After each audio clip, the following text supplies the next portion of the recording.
Channel I একটা TV channel আছে, যারা 5ই আগস্ট বৈষম্য বিরোধী ছাত্র আন্দোলন করেছে, তাদের মধ্যে অন্যতম এক মেয়ে, খুবই সভ্য ভদ্র শিক্ষিতা, তাকে আমন্ত্রণ জানানো হয়েছিল চ্যানেল আইতে বক্তব্যের জন্য। দুঃখজনক বিষয়, মেয়েটি ঢুকার পর চ্যানেল আইয়ের যে পরিচালক ছিল অনুষ্ঠানে, সে বলে হেজাব খুলতে হবে। মেয়েটি বলেছে আমি হেজাব কখনো খুলব না, প্রয়োজনে প্রোগ্রাম থেকে চলে যাব। যদিও বা চ্যানেল আই পরবর্তীতে মাইরের ডরে ক্ষমা চাইছে, কিন্তু আমার কথা, যে দেশে 14 কোটি মুসলমান, সেই দেশে একটা চ্যানেলে কোনো কুলাঙ্গার কিভাবে সাহস করে একজন আমন্ত্রিত নারীকে হেজাব খুলতে বলার?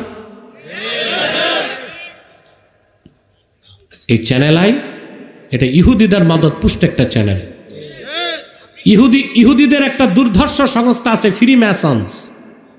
তাদের চিহ্ন হচ্ছে 1 আই। কি তা আমার মনে হয় চ্যানেল আই ওটা 1 আই এর চিহ্ন বহন করে কিনা তা দেখার বিষয় আছে, ঠিক কিনা? আমরা ঘৃণা জানাই চ্যানেল আই কর্তৃপক্ষের এই ন্যাক্কারজনক ঘটনা। ওখানে মহিলারা টি শার্ট পরে যেতে পারে, সমস্যা নাই, আর হেজাব পরে গেলে সমস্যা। কেমন ভণ্ডামি তাদের, প্রগতিশীলদের। ওরা বলে ফ্রিডম অফ এক্সপ্রেশন, মুক্ত চিন্তা। তো তোমাদের যেমন পোশাকের স্বাধীনতা, তোমরা উলঙ্গ হয়ে যেতে পারো, একটা ধার্মিক মেয়ে সে হেজাব পরে যাবে, এটা তার স্বাধীনতা? কথা বলে না।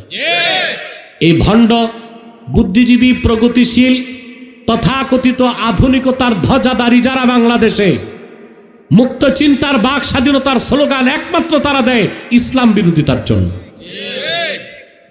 ঠিক কিনা? আল্লাহ তাদেরকে হেদায়েত করুন।